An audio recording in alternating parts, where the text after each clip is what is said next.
नमस्कार दोस्तों, आज है 27 जून 2020 और मैं स्वागत करता हूं आपका युवा डेली करंट अफेयर्स में। आज के करंट अफेयर्स की पीडीएफ है, उसका लिंक हमने डिस्क्रिप्शन में दिया हुआ है, आप वहां से डाउनलोड कर सकते हैं। तो चलिए बिना देरी करते हुए शुरू करते हैं अपना आज का करंट अफेयर्स, जिसका पहला क्वेश्चन है, हाल ही में रूस में आयोजित हुई 75वीं विजय परेड में भारत की तीनों सेनाओं की 75 सदस्य टुकड़ी ने भाग लिया। आपको बताना है कि इस टुकड़ी का जो नेतृत्व है वो कौन सी रेजिमेंट ने किया था। ऑप्शन देख लेते हैं। ए है राजपूताना रेजिमेंट, बी है जाट रेजिमेंट, सी है सिख लाइट इन्फेंट्री और डी है गोरखा रेजिमेंट। और इसका सही उत्तर है ऑप्शन सी, जो है सिख लाइट इन्फेंट्री। देखिए, द्वितीय विश्व युद्ध के दौरान ब्रिटिश नियंत्रण वाली भारतीय फौजों ने क्या किया था कि उत्तरी और पूर्वी अफ्रीकी अभियानों में हिस्सा लिया था। और इसके अलावा भारतीय सैनिकों ने ब्रिटिश सरकार की ओर से मित्र देशों की जो सेना थी उसमें शामिल रहकर वेस्टर्न डिजर्ट अभियान और यूरोपीय थिएटर के नाजी गठबंधन फौज से मोर्चा लिया था। और इस अभियान में 87,000 जो भारतीय थे वो भारतीय सैनिक जो थे वो शहीद भी हुए थे। चलिए बढ़ते हैं दूसरे प्रश्न की ओर। जो है, हाल ही में दुनिया के विभिन्न देशों में जो है पासपोर्ट की रैंकिंग जारी की गई है और इस मामले में सबसे विश्वसनीय माने जाने वाली कंपनी हेलनी ने यह रैंकिंग जारी की है। और इसमें आपको बताना है कि भारत की कौन सी रैंकिंग थी। ऑप्शन देख लेते हैं। ए है 35वीं, बी है 40वीं, सी है 78वीं और डी है 84वीं। और इसका सही उत्तर है ऑप्शन डी, जो है 84वीं। देखिए, हाल ही में वर्ष 2020 के लिए दुनिया के विभिन्न देशों की पासपोर्ट रैंकिंग जो है जारी की गई है और इस मामले में सबसे विश्वसनीय मानी जाने वाली कंपनी हेनली पासपोर्ट इंडेक्स, उसने क्या किया, हेनली ने पासपोर्ट इंडेक्स जारी किया है। और इसे जारी करने वाली कंपनी ने बताया है कि इस सूची में कुल 199 अलग अलग देशों के पासपोर्ट और 227 घूमने की जगहों को क्या किया गया था, शामिल किया गया था। और जो नई वीजा नीतियां हैं उसे लागू होने के बाद के आंकड़ों के आधार पर ये सूची बनाई गई है। देखिए, इस सूची में जो सबसे ताकतवर पासपोर्ट है, पासपोर्ट से लेकर के क्या है सबसे कमजोर पासपोर्ट का जिक्र किया गया है। और इस सूची में प्रथम स्थान पर है जापान और जबकि सबसे निचली रैंकिंग है वो है अफगानिस्तान की। और इस इंडेक्स में जो है भारत की रैंकिंग है 84वीं, जबकि 2019 में जो भारत की रैंकिंग थी वो थी 82वीं और 2018 में रैंकिंग थी 81वीं।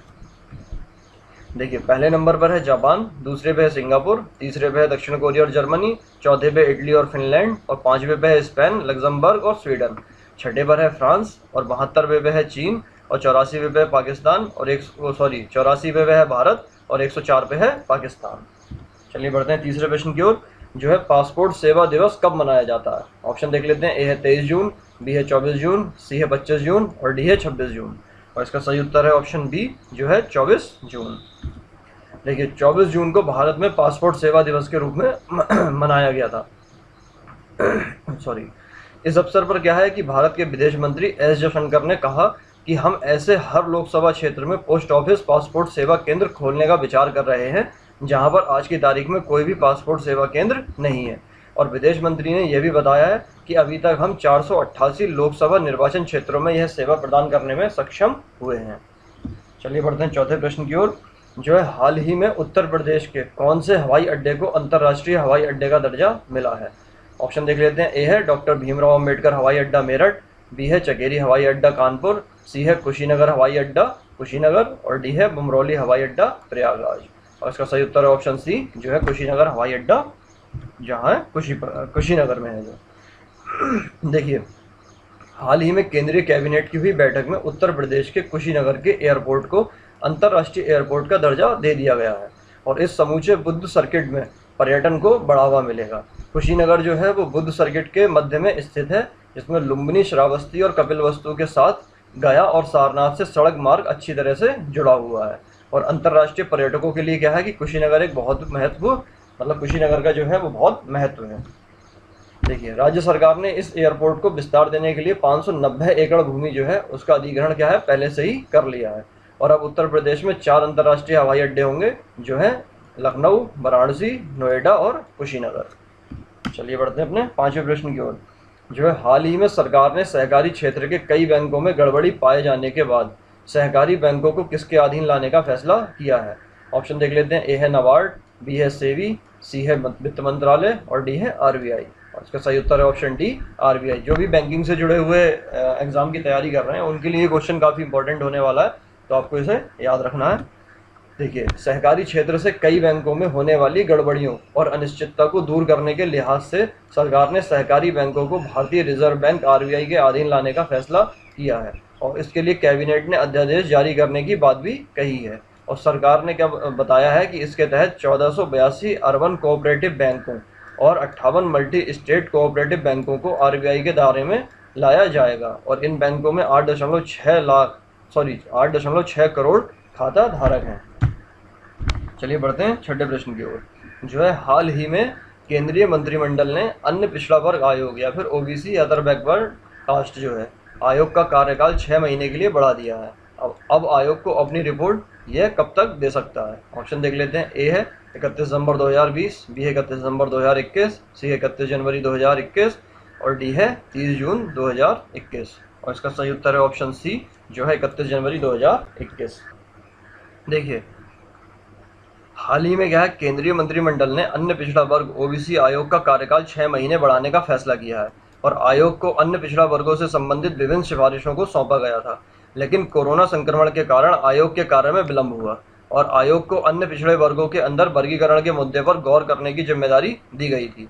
आयोग का कार्यकाल जो है 31 जनवरी 2021 तक बढ़ाया गया है और 11 अक्टूबर 2017 को जस्टिस जी रोहिणी की अध्यक्षता में आयोग का गठन किया गया था और ओबीसी की पिछड़ी जातियों का पता लगाने और इसके उप वर्गीकरण को लेकर सरकार ने जस्टिस जी रोहिणी की अध्यक्षता में आयोग का गठन किया था और उस समय आयोग को क्या है 12 हफ्ते के भीतर अपनी रिपोर्ट सौंपनी थी, लेकिन काम पूरा नहीं हो पाया। चलिए बढ़ते हैं 7वें प्रश्न की ओर। जो है हाल ही में किसे जर्मन बुक ट्रेड शांति पुरस्कार के लिए चुना गया है? कौन से पुरस्कार के लिए? जर्मन बुक ट्रेड शांति पुरस्कार के लिए चुना गया है। ऑप्शन देख लेते हैं। ए है अमर्त्य सेन, बी है कैलाश सत्यार्थी, सी है सोनम वांगचुक और डी है राकेश लाहिरी। और इसका सही उत्तर है ऑप्शन ए जो है अमर्त्य सेन। देखिए हाल ही में अमर्त्य सेन को क्या है जर्मन बुक ट्रेड के शांति पुरस्कार के लिए चुना गया है और अमर्त्य सेन को अर्थशास्त्र का नोबेल पुरस्कार वर्ष 2001 में दिया गया था और उन्हें वैश्विक न्याय, शिक्षा और स्वास्थ्य सेवा में सामाजिक असमानता के मुद्दे पर काम करने के लिए यह पुरस्कार दिया गया है और जर्मन बुक ट्रेड वर्ष 1950 से प्रतिवर्ष यह पुरस्कार दे रहा है। चलिए बढ़ते हैं 8वें प्रश्न की ओर। जो हाल ही में तालिब जौहरी का निधन हो गया, आपको बताना है कि वह किस क्षेत्र से संबंधित थे। ऑप्शन देख लेते हैं। ए है चिकित्सा, बी है पत्रकारिता, सी है लेखक एवं कवि और डी है खेल। और इसका सही उत्तर है ऑप्शन सी जो है लेखक एवं कवि। देखिए हाल ही में प्रसिद्ध कवि एवं लेखक जो हैं तालिब जौहरी का निधन हो गया और वह क्या थे? एक कवि और लेखक थे। चलिए बढ़ते हैं 9वें प्रश्न की ओर। जो है हाल ही में FATF की ऑनलाइन बैठक किस देश की अध्यक्षता में हुई? ऑप्शन देख लेते हैं। ए है चीन, बी है ऑस्ट्रेलिया, सी है मलेशिया और डी है जापान। और इसका सही उत्तर है ऑप्शन ए जो है चीन।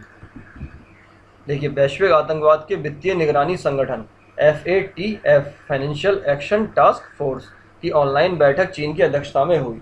इस बैठक में पाकिस्तान को जो है वो ग्रे लिस्ट में ही रखने का फैसला किया गया है और जो है लश्कर-ए-तैयबा और जैश-ए-मोहम्मद जैसे आतंकी संगठनों के लिए वित्तीय प्रबंधन करने में कोई कमी नहीं लाने के बावजूद भी क्या है पाकिस्तान को काली सूची में जाने से बचा लिया गया है या फिर बच गया है और पाकिस्तान के ग्रे सूची में बने रहने के चलते अब इस देश को विश्व बैंक, IMF और फिर ADB से और जो है यूरोपीय संघ है उससे कर्ज लेने में क्या है बेहद परेशानी होगी और अभी केवल ईरान और उत्तरी कोरिया जो है वही किसमें है काली सूची में शामिल हैं। चलिए बढ़ते हैं 10वें प्रश्न की ओर। जो है हाल ही में कौन सी राज्य की सरकार ने इंदिरा रसोई योजना लॉन्च करने की घोषणा की है? ऑप्शन देख लेते हैं। ए है राजस्थान, बी है छत्तीसगढ़, सी है झारखंड और डी है आंध्र प्रदेश। और दोस्तों इसका सही उत्तर है ऑप्शन ए जो है राजस्थान। देखिए हाल ही में राजस्थान राज्य की सरकार ने ज़रूरतमंदों के लिए कम दाम पर पौष्टिक आहार उपलब्ध कराने के लिए इंदिरा रसोई योजना को लॉन्च करने की घोषणा की है। चलिए बढ़ते हैं 11वें प्रश्न की ओर। जो है हाल ही में केंद्र सरकार ने डेयरी और मीट प्रोसेसिंग सेक्टर के साथ पशु चारा उत्पादन के क्षेत्र में निजी निवेश को प्रोत्साहित करने के लिए कितने पैकेज की मंजूरी प्रदान की है? ऑप्शन देख लेते हैं। ए है 10,000 करोड़, बी है 15,000 करोड़, सी है 20,000 करोड़ और डी है 22,000 करोड़। और इसका सही उत्तर ऑप्शन बी जो है 15,000 करोड़। देखिए डेयरी और मीट प्रोसेसिंग सेक्टर के साथ पशु चारा उत्पादन क्षेत्र में निजी निवेश को प्रोत्साहित करने के लिए सरकार ने 15,000 करोड़ रुपए के इंफ्रास्ट्रक्चर डेवलपमेंट फंड को मंजूरी प्रदान की है और इसमें क्या है निजी क्षेत्र को ब्याज अनुदान भी देने का प्रावधान है और सरकार के इस फैसले से इस क्षेत्र में 35 लाख रोजगार का सृजन होने की भी संभावना है। चलिए बढ़ते हैं 12वें प्रश्न की ओर। जो है हाल ही में किसे मेरिलबोन क्रिकेट क्लब या फिर MCC का अध्यक्ष नियुक्त करने की घोषणा की गई है? ऑप्शन देख लेते हैं। ए है सचिन तेंदुलकर, बी है स्टीव वॉ, सी है क्लेयर कोनोर और डी है महिला जयवर्धने। और इसका सही उत्तर है ऑप्शन सी जो है क्लेयर कोनोर। देखिए, इंग्लैंड की पूर्व महिला क्रिकेट टीम की कप्तान क्लेयर कोनोर को क्रिकेट के नियमों के संरक्षक मेरिजबोन क्रिकेट क्लब या फिर एमसीसी का नया अध्यक्ष नियुक्त किया गया है या फिर करने की घोषणा की गई है। और वह 233 साल के इतिहास में इस संस्था की क्या होने वाली हैं, पहली महिला अध्यक्ष बनने जा रही हैं। और कोनोर जो है वो वर्तमान अध्यक्ष कुमार संगकारा के स्थान पर नियुक्त होंगी या फिर किया जाएगा उन्हें। और कोनोर जो है वो 1 अक्टूबर 2021 को अपना पद संभालेंगी। चलिए बढ़ते हैं अपने आज के प्रश्न की ओर, जिसका उत्तर आपको हमें कमेंट के माध्यम से देना है। और प्रश्न है, द्रोणाचार्य पुरस्कार किस क्षेत्र में दिया जाता है? ऑप्शन देख लेते हैं। ए है खेल, बी है पत्रकारिता, सी है विज्ञान और डी है साहित्य। और ये क्वेश्चन जो है ये भी बहुत ज़्यादा एग्जाम्स में पूछा जाता है, तो अगर आपको नहीं पता है तो आप हमसे उत्तर भी पूछ सकते हैं कमेंट के माध्यम से। बाकी आपको पता होना चाहिए कि द्रोणाचार्य पुरस्कार किस खेल में दिया जाता है, और उसका आपको जो उत्तर है वो कमेंट के माध्यम से हमें बताना है। चलिए आज के वीडियो में इतना ही। Thanks for watching. वीडियो पसंद आया तो इसे लाइक कीजिए और अपने कमेंट में प्रश्न का उत्तर दीजिए, साथ साथ हमें अपनी फीडबैक भी दीजिए। और इस वीडियो को ज़रूर शेयर कीजिए, जिससे कि हमारी रीच भी थोड़ा ज़्यादा हो पाए। और अगर आप हमारे चैनल पर नए हैं तो इसे सब्सक्राइब कीजिए। चलिए मिलते हैं कल के अंक में, तब तक के लिए जय हिंद, जय